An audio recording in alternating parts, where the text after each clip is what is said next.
Hello दोस्तों, कैसे हैं आप लोग। उम्मीद करते हैं अच्छे हैं और आगे पढ़ाई अच्छी खासी चल रही है। तो आज हम लोग वैदिक सभ्यता के बारे में जानेंगे। आज हमारा पार्ट 1 है, जिसमें से वैदिक सभ्यता के परिचय, आर्यों का आगमन, आर्यों का निवास, वेद पुराण उपनिषद और वैदिक सभ्यता का साहित्यिक और पुरातात्विक स्रोत के बारे में समझेंगे। तो चलिए शुरू करते हैं वीडियो को। तो वैदिक सभ्यता के परिचय में चलते हैं। तो वैदिक शब्द वेद से बना है, जिसका अर्थ होता है ज्ञान। और इसके निर्माता मतलब वैदिक सभ्यता का निर्माण किसने किया, तो वैदिक सभ्यता के निर्माता में आर्य को माना है। और इसका अर्थ होता है श्रेष्ठ, मतलब वैदिक सभ्यता का निर्माण जिसने किया वो आर्य को माना गया है। मतलब इस सभ्यता का निर्माण आर्यों द्वारा किया गया है, ऐसा मानना है। तो समझ लेते हैं कि आर्य कहाँ से आए थे, कौन थे, इनके बारे में सारी जानकारी चलिए देख लेते हैं।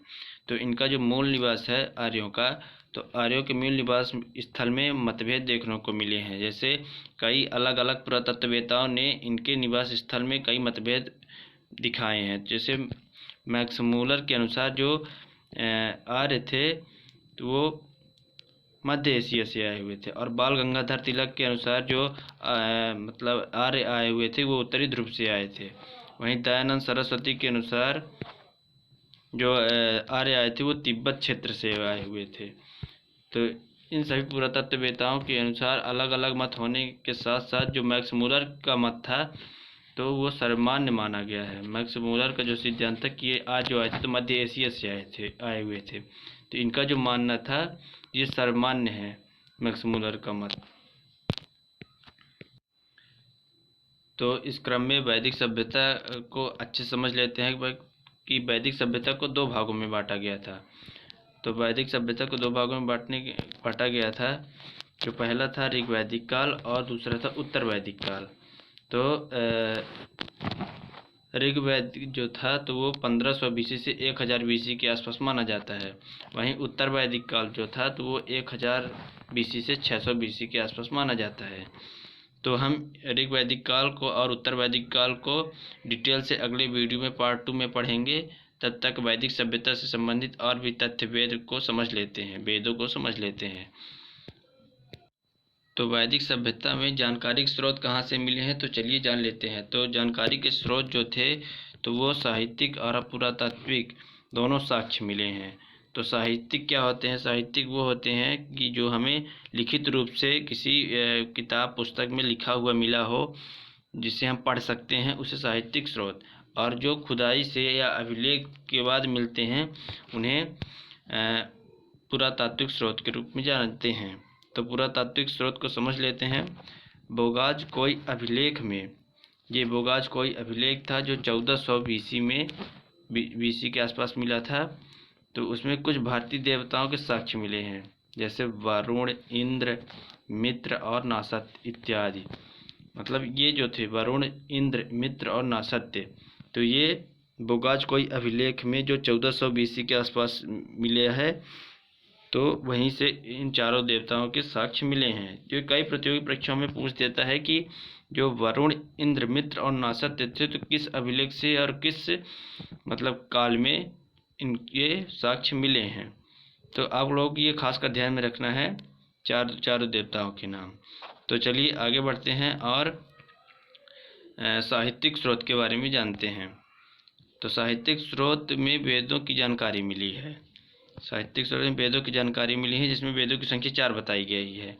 आप तो नाम सुने ही होंगे कि 4 वेद कौन कौन से हैं, ऋग्वेद, सामवेद, यजुर्वेद और अथर्ववेद।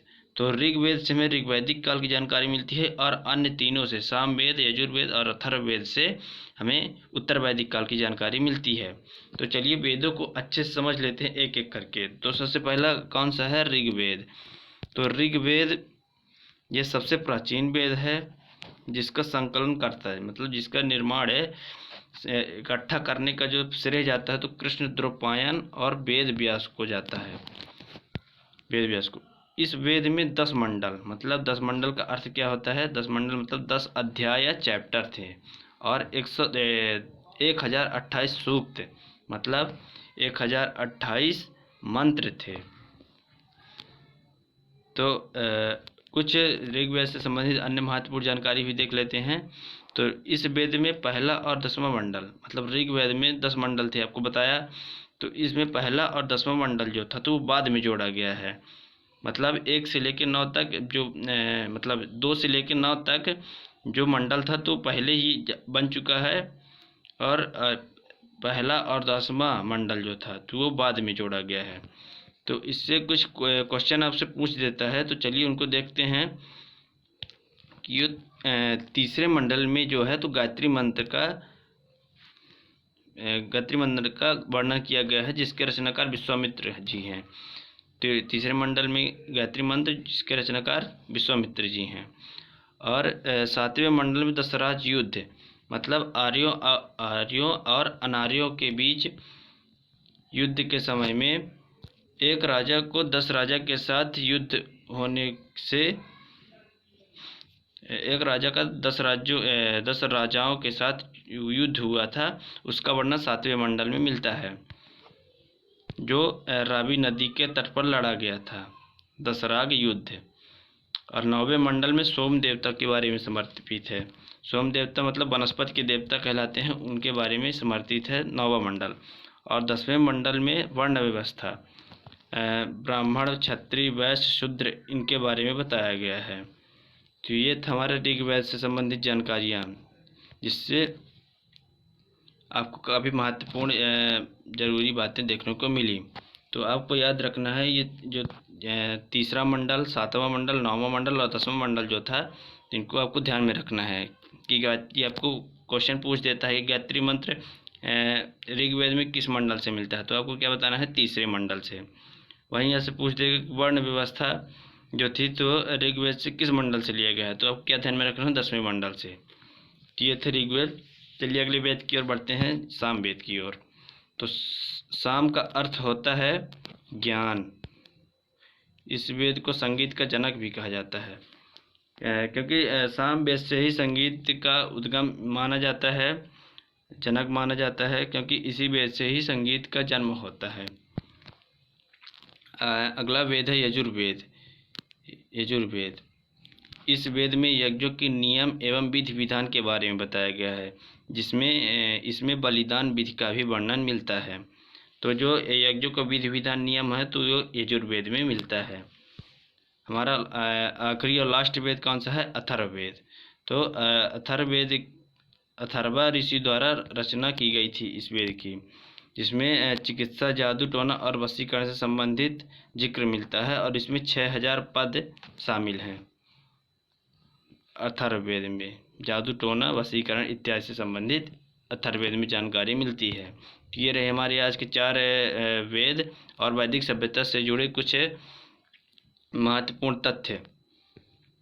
तो चलिए एक पॉइंट में ये भी ध्यान में रख लेते हैं कि वैदिक सभ्यता में कुल कितने वेद थे, कितने पुराण थे, कितने उपनिषद थे। तो वेदों की संख्या जो मानी जाती है बेसिकली तो 4 है, मैंने आपको पढ़ा ही दिया।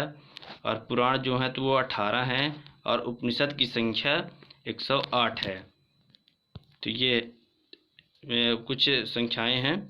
और आपको ये ध्यान में रखना है कि जो सत्यमेव जयते लिया गया है, भारतीय राष्ट्रीय प्रतीक चिन्ह में सत्यमेव जयते जो लिखा है तो कहाँ से लिया गया है, मुंडकोपनिषद से लिया गया है। आपको ये जरूर याद रखना है। तो ये रहे हमारे आज वैदिक सभ्यता में। अगले पार्ट में आपको उत्तर वैदिक काल और ऋग वैदिक काल के बारे में विस्तार से समझाया जाएगा। तब तक के लिए आपको कमेंट करके बताना है कि आपको ये वीडियो कैसी लगी, और आपको अगर ये वीडियो अच्छी लगी हो तो लाइक, शेयर, सब्सक्राइब जरूर कर लीजिएगा। मिलते हैं अगले वीडियो में, तब तक के लिए धन्यवाद। All the best.